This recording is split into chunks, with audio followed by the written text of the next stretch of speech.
Moi, je suis Plumix, le héros des aventuriers de la lecture. Bienvenue au royaume des pages magiques. Ici, chaque livre cache un secret, une idée, un monde à explorer. Entre amis, en voyage ou sous un arbre. Lire, c'est découvrir, rire, comprendre, apprendre et partager des moments inoubliables. En classe, c'est là que tout s'éclaire. Un mot, une phrase et une idée qui germe. Et pour faire pousser cette idée qui germe, il faut continuer à lire. Parce qu'un enfant qui lit, c'est un enfant qui réussit. Et quand la journée s'achève, les histoires prennent le relais. Les histoires prennent vie dans les rêves et l'aventure continue les yeux fermés. Transmettons ce pouvoir. Ouvrir un livre, c'est changer le monde.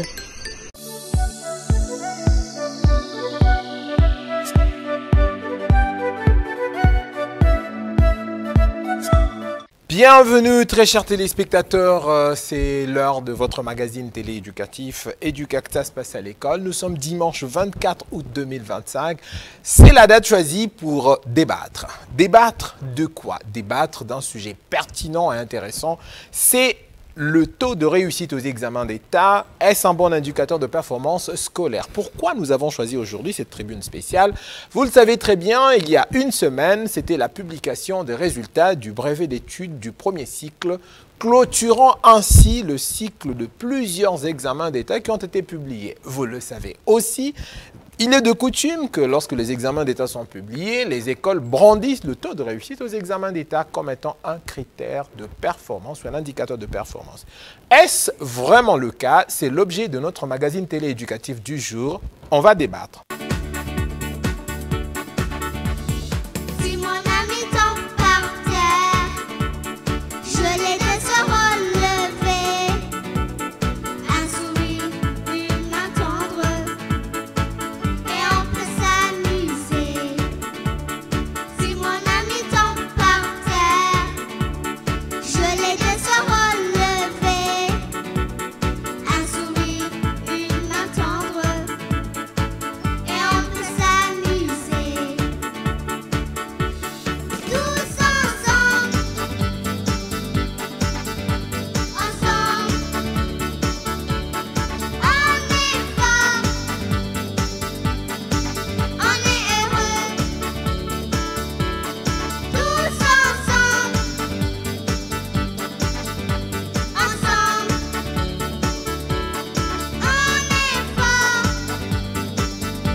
Activités scolaires et les activités extrascolaires, les activités culturelles et les activités sportives et que sais-je encore.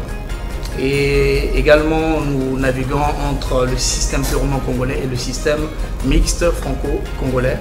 Et nous sommes dans l'enseignement général et très bientôt nous serons dans l'enseignement technique. Notre taux de réussite aux examens d'État au CEP c'est 100%.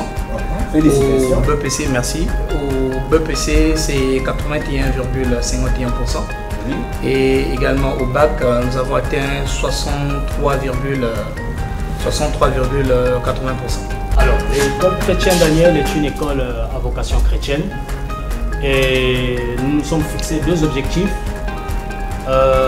D'ailleurs, nous devons rappeler que nous sommes en cette année nouvelle qui va commencer, donc cette rentrée scolaire 2025-2026. Nous serons à nos 10 ans d'existence. Nous nous sommes fixés deux objectifs, parmi lesquels faire de ces élèves, sinon de ces apprenants, une élite pour les années prochaines, sinon pour le lendemain de la vie. Et le deuxième objectif, c'est de les inculquer les bonnes valeurs, sinon les valeurs chrétiennes. Voilà pourquoi d'ailleurs nous nous appelons l'école chrétienne. Et le taux de réussite à nos différents examens, nous sommes à 100% au CEP, nous sommes à 62% au BAC, toutes séries confondues, et au BPC nous avons atteint un pourcentage de 72%. Voilà un peu ce que je peux dire pour un début, d'une manière succincte. En effet, l'Institut Thomas Ndandou aujourd'hui compte 4 sites, mais nous existons depuis déjà 13 ans.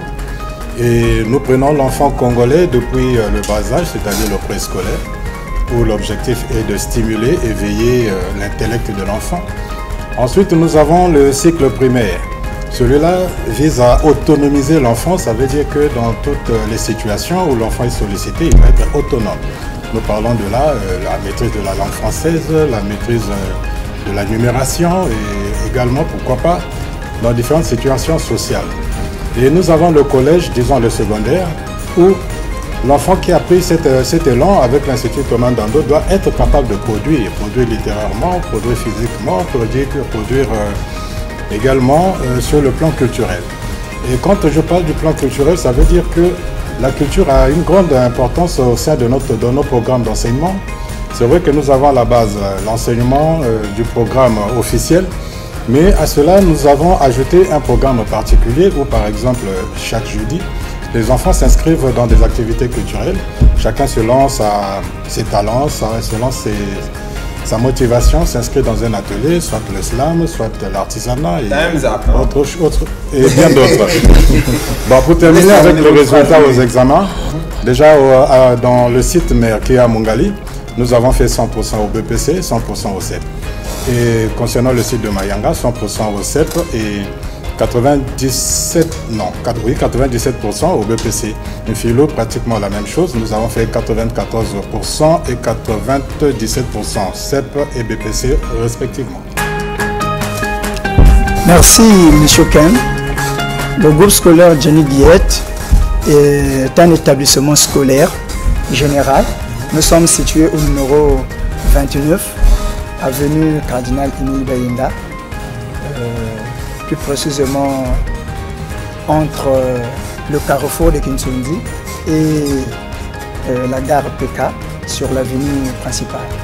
Les résultats de fin d'année ou bien les résultats des examens d'État ont été satisfaisants sur tous les cycles, puisque nous avons pratiquement 4 cycles là-bas.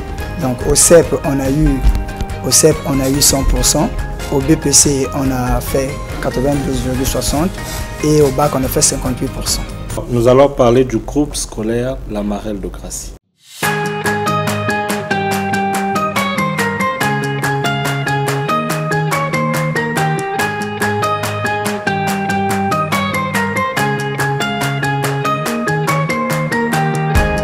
Nous sommes une école privée et qui a pour mission de former les futurs cadres congolais. Et nous voulons apporter des valeurs à nos élèves. Autrefois, lorsque les enfants étaient formés, on sentait qu'ils avaient le niveau. Ils étaient capables de faire quelque chose. Et notre vision, notre mission, c'est de faire revenir ces valeurs dans le temps et de les inculquer à nos enfants parce que nous voulons avoir des futurs cadres pour ce pays.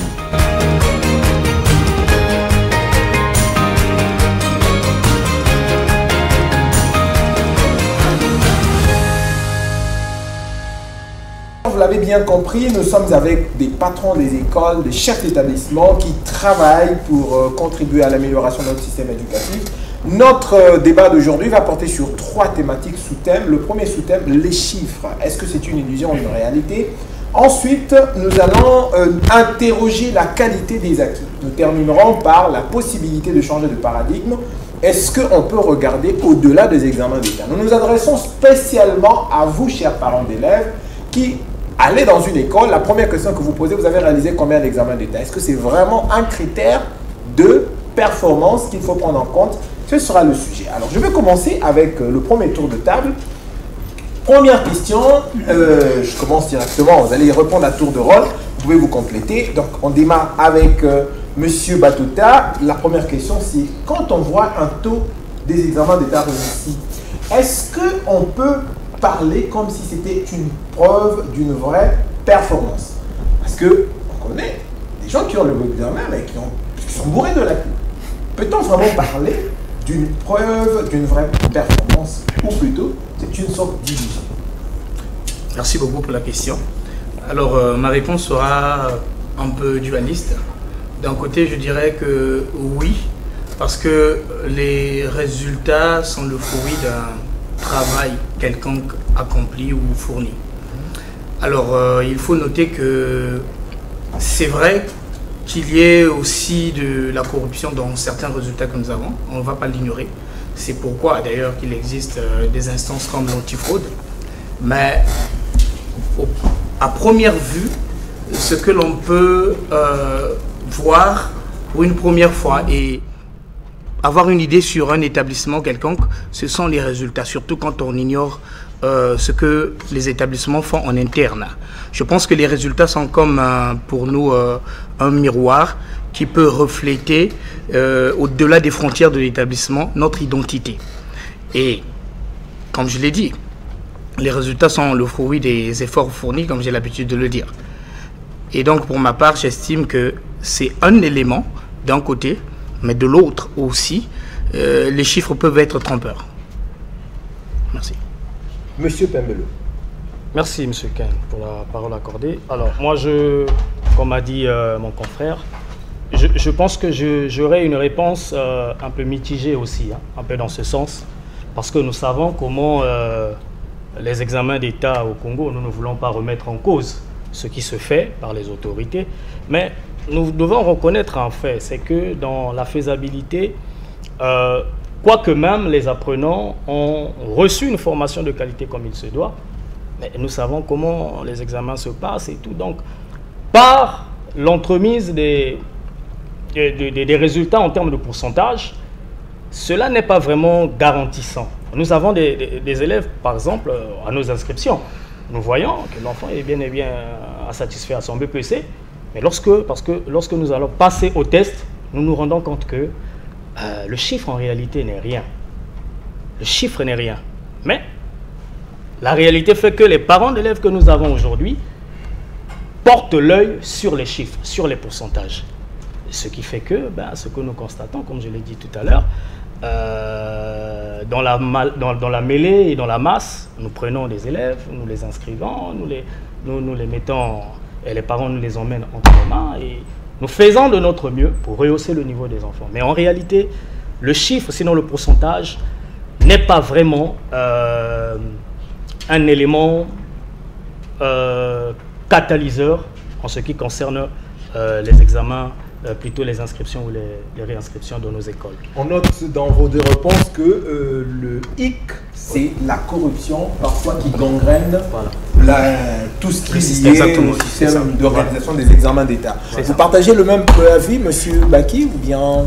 Je pense bien que, en tant que cadre du système éducatif, tel que nous sommes ici, nous vivons pleinement la réalité de l'enseignement au Congo.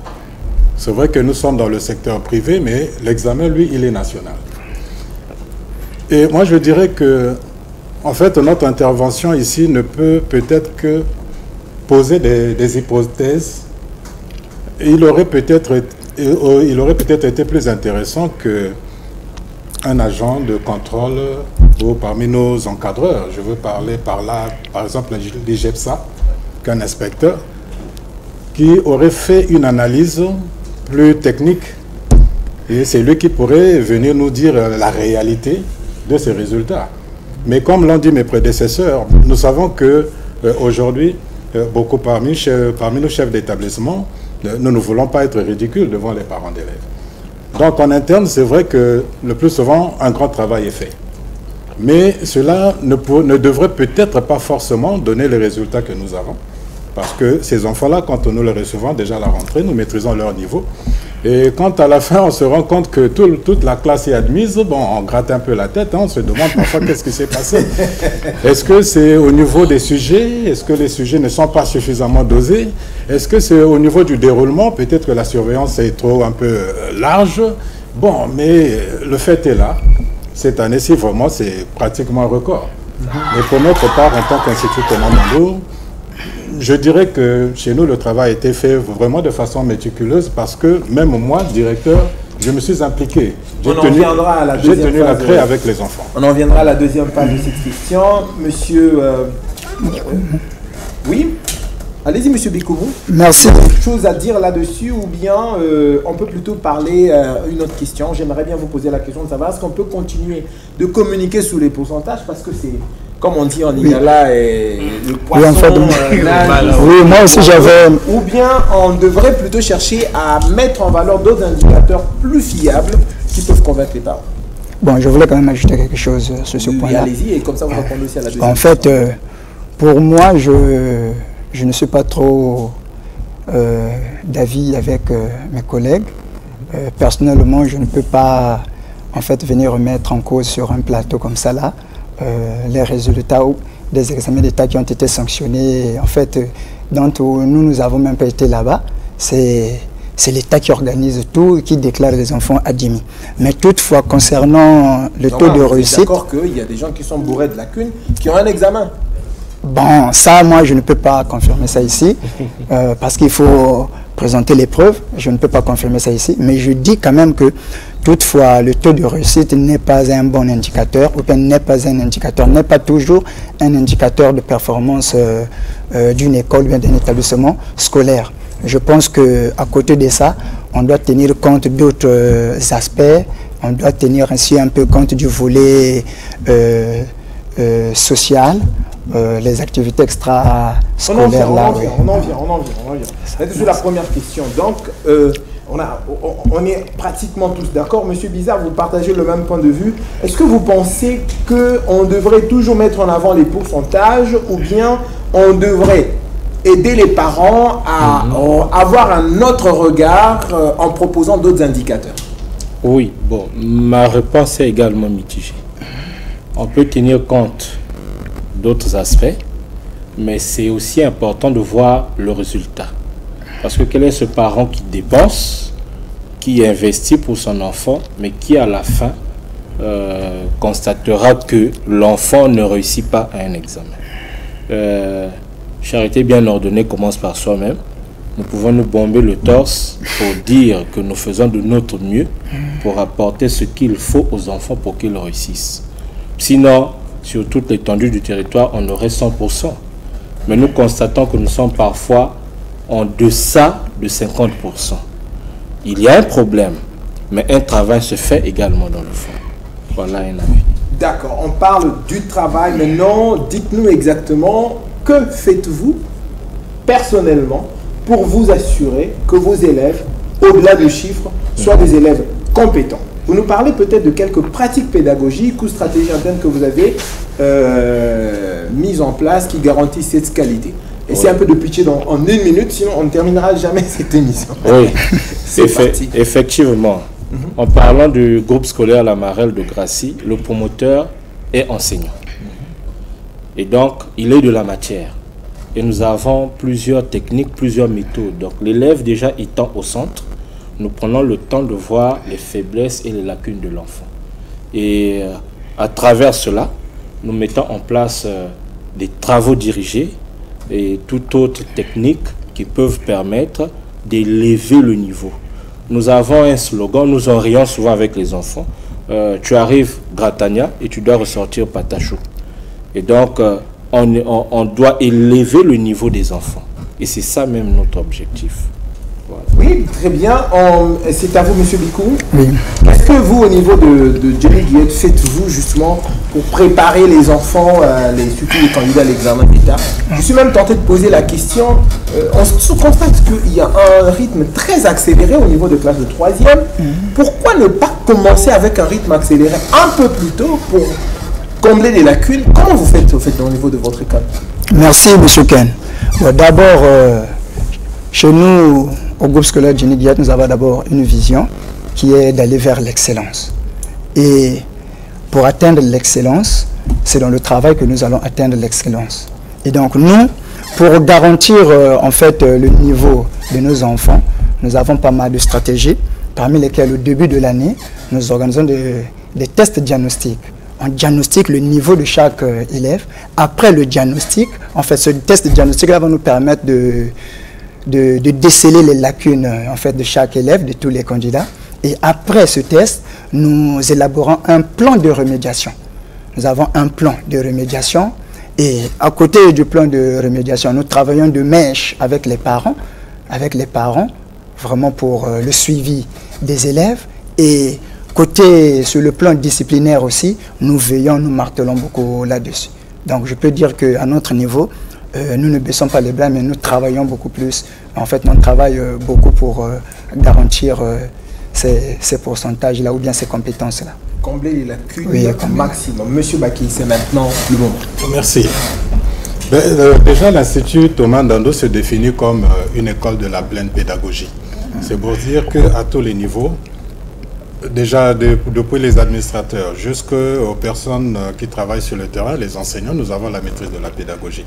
Et qui dit pédagogie doit entendre aussi psychologie. C'est-à-dire que l'enfant n'est pas un objet inerte ou un robot qui est censé assimiler de façon brute tout ce qui lui sera apporté.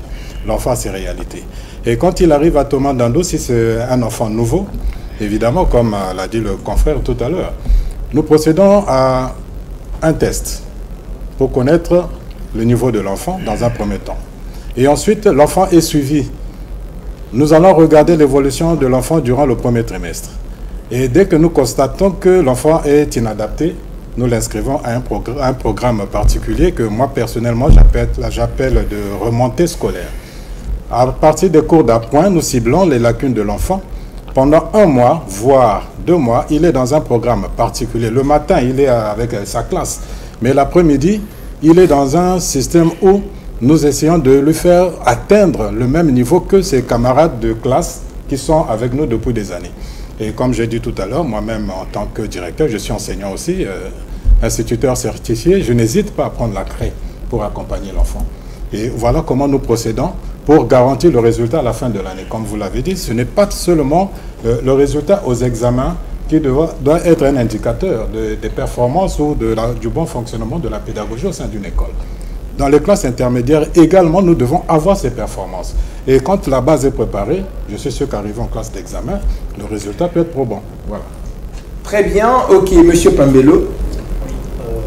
Alors, en ce qui concerne l'école chrétienne Daniel, nous procédons aussi, en ce qui concerne lors des inscriptions, des réinscriptions, nous procédons toujours à des tests. Ce qui fait que lorsque nous avons un aperçu du niveau des apprenants, ça nous donne le temps pour nous, en début d'année déjà, d'attaquer sur la base des difficultés que nous avons retenues des apprenants. Et comme nous l'avons dit en tout début, que en ce qui concerne très souvent les classes d'examen, il y a un niveau accéléré. Alors nous nous sommes dit, nous ne nous focalisons pas que sur les classes d'examen. Si bien que, même pour les classes intermédiaires, dès le début d'année, nous avons ce que nous appelons la politique de la classe inversée. Cela veut dire que, dès le début d'année, classe intermédiaire comme classe d'examen, en matinée, nous avons des cours et en après-midi, nous avons des TD. Ce qui fait que les élèves ou l'apprenant en qui a été détecté un problème en lecture-écriture, en après-midi, nous misons sur ces lacunes détectées pour que l'enfant remonte son niveau de lecture et d'écriture. Et ce, ainsi jusqu'en fin d'année. Donc, la politique de la classe inversée nous permet, en cours et en TD, de rehausser le niveau de nos apprenants et aussi le niveau de ceux qui donnent le savoir. Parce que nous ne formons pas que les apprenants, mais nous veillons aussi à la formation de nos enseignants. Ce qui fait que, dans nos partenariats et avec nos différentes structures qui nous gèrent, nous envoyons les enseignants dans des séminaires, des formations, de renforcement de capacité. Ce qui fait qu'en fin d'année, nous avons plus le taux élevé d'admission se fait plus constater en classe intermédiaire et que en classe d'examen, ceux qui ont suivi la même formation, alors nous ne sommes pas étonnés aussi de constater en eux la hausse des résultats en termes de pourcentage. Voilà un peu ce que je peux dire pour l'instant. S'il y a une question de plus. Il y a une dernière question, Monsieur Batota. Comment vous faites pour justement régler cette question des lacunes préparer vos enfants pour que ça soit meilleur. Vous savez, il y a beaucoup de parents qui vous suivent. Ce serait mieux de bien donner toute la stratégie ici. Enfin, sans tout donner, bien sûr. Bien sûr. Comme les autres ont fait. Bien sûr. À l'école des amis dont j'ai béni, je pense aborder dans le même sillage que mes prédécesseurs. Alors, nous partons dans ce que nous appelons les travaux dirigés ciblés par rapport aux lacunes ou les notions non appréhendées par les élèves. Donc, nous restons sur ces cibles et par la suite, nous faisons ce qu'on appelle des devoirs ciblés. C'est-à-dire, par rapport aux travaux dirigés que nous avons ciblés, nous faisons aussi une évaluation autour de ce que nous avons vérifié ou que nous avons donné aux enfants. C'est un peu dans ce sens que nous travaillons et en dehors de ça, nous avons chaque semaine, sauf quelques perturbations de programme, mais sinon, chaque semaine, nous avons ce qu'on appelle des devoirs départementaux hebdomadaires qu'on appelle généralement les DDH en classe d'examen. Mais je dois avouer que le travail, on le fait un peu plus en amont et ça nous demande moins d'efforts. C'est-à-dire les classes antérieures, 6e, 5e, 4e, on est sûr de ce que nous faisons passer en classe supérieure et pour nous, ça constitue une base. Et ce qui arrive, c'est quelques têtes qu'on prend parce qu'il faut éviter un pléthore aussi dans la classe, sinon ça sera une certaine difficulté dans la gestion de ces élèves. Donc le tout part des classes antérieures et c'est généralement nos propres enfants que nous suivons. Je dois ici signifier que les résultats que j'ai présentés ici du baccalauréat, les 63%, il s'agit d'une nouvelle terminale qui a ouvert les portes. Mais nous avons commencé avec une stratégie, la seconde d'abord, la première et ensuite la terminale. Et voilà que ça nous a donné des résultats qui ont dépassé la barre de 50%. Bien, voilà, chers téléspectateurs, là je vois Betty, salut Betty. Et en tant que parent qui suit cette émission et qui doit se décider sur quels critères inscrire l'enfant, je pense que la problématique sur les examens d'État, elle est bien réglée. On ne peut pas négliger les résultats aux examens d'État, on ne peut pas négliger parce que c'est quand même un examen national, mais il faut s'appuyer sur d'autres critères. Comment ces écoles font-elles pour que leurs enfants s'admettent à l'examen d'État? Vous les avez écoutés. Maintenant, on va faire le dernier tour de table. Vous allez essayer de tout faire pour dire ce qui vous différencie des autres. Ok? Quelle innovation on trouve chez vous? Quelle initiative originale s'applique dans votre école, au-delà de tout ce que vous avez dit, qui permet d'améliorer la qualité de l'éducation que votre établissement propose? On commence bien évidemment avec Monsieur Batota. Encore merci. Alors chez nous, nous avons premièrement la bibliothèque que nous avons instaurée il y a cela 2 ans.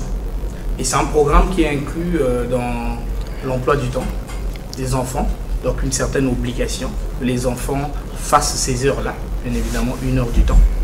Et ça permet aux enfants non seulement de développer une passion pour la lecture, mais aussi de découvrir. Et en dehors de ça, nous avons aussi des projections que nous faisons de documentaires, des documentaires commentés par un professeur, par un spécialiste, ainsi de suite. Nous avons également plusieurs activités comme l'informatique pour tous, partant du CP1 jusqu'en première scientifique, première littéraire, sauf les classes d'examen pour éviter de trop les déranger. C'est pourquoi dans ma deuxième intervention, j'avais dit que c'est un travail qui se fait en amont. Ça ouvre les facultés, ça développe les facultés auprès de ces enfants-là.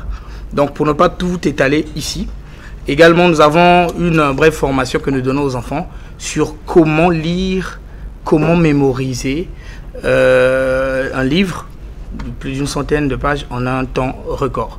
Mais ça, je préfère ne pas développer pour des raisons de confidentialité. C'est l'ADN des amis dont j'ai béni. Exactement, c'est ça. Monsieur Pamelo, Oui. n'allez pas gaspiller votre ADN, donnez-nous juste d'autres petites choses pour dire aux parents waouh. Que Bien. les parents disent waouh. Merci, monsieur Kent. Pour que les parents disent waouh. Ben, waouh. Alors, nous voulons dire aux parents que nous voulons les rassurer. Parce que, comme je l'ai dit au début, nous nous focalisons sur 2 points fondamentaux en ce qui concerne la vision de l'école chrétienne Daniel. En ce qui concerne le point fondamental concernant faire de ces apprenants-là une élite, ça c'est le volet pédagogique et extrascolaire. Nous avons, par exemple, cette année, nous avons commencé avec une politique d'ailleurs que nous avons travaillé de mèche avec monsieur Ken. D'ailleurs, nous en remercions parce que ça c'est dans nos partenariats. Alors, nous avons travaillé avec certains élèves, alors vraiment en proie à des difficultés en début d'année. Et nous nous sommes appuyés sur ces lacunes-là, ces difficultés, pour mettre un accent d'une manière particulière. Ce qui a fait que le parent, sinon les parents de ces élèves, de ces apprenants concernés, ont constaté une hausse de leur niveau. Et très souvent, nous avons l'habitude de primer les meilleurs des meilleurs, mais curieusement, les parents se sont aperçus que, compte tenu du travail qui a été fait par les enseignants sur leurs enfants, ils ont été surpris d'ailleurs de constater que même les plus faibles ont été primés. Mais primés sur la base de ce que leur niveau, petit à petit, du début jusqu'en fin d'année, est arrivé à un niveau acceptable. Donc, déjà sur le premier point, je pense que là-dessus, les parents nous ont remerciés. Ils ont dit, mais on n'a jamais vu ça autrefois. Qu'est-ce qui s'est passé? Et nous avons dit, bon, mais ça c'est notre secret avec M. Ken. Ça reste venez chercher aussi mon cadeau. Voilà. Merci. Donc, voilà. Voilà, Charles, je connais très bien Thomas Dandou avec toutes les activités autour. L'ADN de Thomas Dandou sans donner le dernier code. Merci bien. Mais déjà, nous faisons une projection sur l'avenir. Les enfants qui passent par nos mains ne sont pas censés garder le niveau juste de notre pays. Notre vision est plus large. L'enfant que nous formons, il va quitter l'école, il faudrait qu'il atteigne l'université. Qu'il atteigne l'université avec des vraies bases. Des bases qui lui permettront même de s'inscrire dans une université étrangère, d'être accepté, de s'adapter et aussi de performer. Et à cela, nous mettons un accent particulier à la compétence. Cette compétence que l'enfant va recevoir par de l'encadreur, de l'enseignant, du formateur. Et celui-là, donc, lui-même, il faudrait qu'il soit nanti des outils qui lui permettront d'accomplir cette mission. C'est peut-être un des maillons de notre ADN. Je veux parler par exemple des universités savantes. C'est un terme un peu particulier.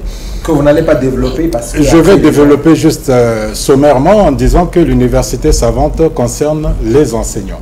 C'est-à-dire pendant les temps morts, pendant les vacances par exemple, l'enseignant ne va pas laisser moisir son intelligence à la maison. Il vient à l'école sur un programme précis, une thématique bien élaborée, enrichir encore plus ses connaissances.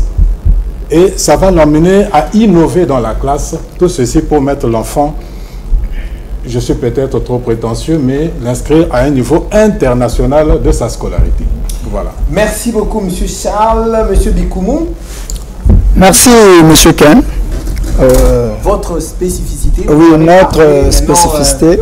Que cette partie de l'ADN qu'on doit connaître, mais qui ne dit pas, qui ne donne pas tout le code. Okay, merci. Donc, pour nous, en ce qui concerne le groupe scolaire Jenny Guiette, c'est que nous diffère peut-être des autres écoles. Je pense que j'ai déjà dit ça ici. Premièrement, c'est la vision d'abord. Notre école a pour vision l'excellence. Donc nous visons l'excellence. Même si ce n'est pas facile, mais après beaucoup d'années, on doit atteindre l'excellence. Mais l'excellence en question n'est possible que si on respecte un certain nombre de critères mais de conditions. Donc à côté de ça, pour atteindre l'excellence-là, nous prenons pour la qualité de l'enseignement. La qualité de l'enseignement qui doit aller au-delà de l'approche pédagogique. Ça doit aller au-delà de l'approche pédagogique. On doit aussi prendre le volet vraiment social. Voilà pourquoi vous allez même remarquer que là-bas, nous organisons des journées culturelles. Des journées culturelles là où on part jouer avec les enfants. En dehors de ça, nous travaillons sur aussi le témoignage de l'élève. Quand l'élève arrive à Jenny Guiette, à son retour, il donne quel témoignage de l'école à la maison. Donc, le traitement des enfants et le cadre aussi, le cadre de travail, l'attractivité du cadre Et un autre élément, j'avais dit ça ici, c'est-à-dire que travailler de mèche avec les parents pour bien suivre les enfants. Merci. On termine avec M. Biza, enseignant d'histoire-géographie. Il aime bien. Oui. Monsieur Biza, vous en avez parlé, maintenant c'est le moment d'appuyer pour qu'on termine. Vous savez, l'enseignement était un métier noble, très noble. Et au sein du groupe scolaire La Marelle de Gracie, nous mettons en avant l'enseignant aussi. Nous avions même eu une activité au cours de laquelle nous avons fait des cadeaux aux enseignants. Parce que généralement, on ne donne des cadeaux qu'aux élèves. Mais nous avons aussi donné des cadeaux aux enseignants. Et notre objectif, c'est les citoyens et les futurs cadres.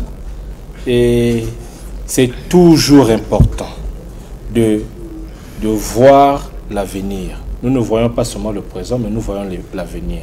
Qu'est-ce que ces enfants vont devenir? Raison pour laquelle nous avons l'initiation à l'informatique depuis l'école primaire, l'initiation à la langue anglaise depuis le préscolaire. Et nous mettons un accent sur la qualité de l'enseignement. Donc, nous ne nous basons pas sur le simple fait que nous puissions recevoir de l'argent venant des parents. Donc, nous ne sommes pas des commerçants, mais nous sommes des éducateurs. Et voilà une valeur ajoutée qui nous différencie des autres. Très chers téléspectateurs, vous l'avez bien suivi, c'était une tribune spéciale animée par Charles Baki, promoteur de l'Institut Thomas Dandou, Framed Gassner Biza, promoteur des établissements La Marelle de Gracie, Bitota Fred Martelly, directeur général du complexe scolaire Les Amis d'Ange et Béni, Bikou Moustef, directeur des études du complexe scolaire Jenny Guillette, et Orlando Pembelo, chargé de relations publiques de l'école chrétienne Daniel. L'objectif était double, c'est de vous donner d'autres critères d'appréciation pour que vous puissiez faire un bon choix. On espère que vous avez beaucoup apprécié ce débat. On vous promet la semaine prochaine de revenir ici avec d'autres établissements scolaires qui vont aussi faire leur présentation, et ça vous permettra ainsi, chers parents, depuis votre salon, de choisir dans quelle école vous allez inscrire votre enfant. J'aimerais bien terminer en disant un grand bonjour à Martial Congo depuis Pointe-Noire et de remercier mes invités. Rendez-vous mardi pour la rediffusion, c'est 15 h. On continue sur edubraza.news avec nos chaînes YouTube. Retrouvez tous ces reportages, mais cette fois-ci, ça sera séquencé établissement scolaire par établissement scolaire. David Gomez était à la caméra. Merci à Ariel Boisseau, la nouvelle assistante. Et surtout, merci à Félicien Adopassi qui a fait la console derrière au niveau de la régie finale. On vous dit au revoir et à très bientôt. Un monde à explorer. Entre amis, en voyage ou sous un arbre. Lire, c'est découvrir, rire, comprendre, apprendre et partager des moments inoubliables. En classe, c'est là que tout s'éclaire. Un mot, une phrase et une idée qui germe. Et pour faire pousser cette idée qui germe, il faut continuer à lire. Parce qu'un enfant qui lit, c'est un enfant qui réussit. Et quand la journée s'achève, les histoires prennent le relais. Les histoires prennent vie dans les rêves et l'aventure continue les yeux fermés. Transmettons ce pouvoir. Ouvrir un livre, c'est changer le monde.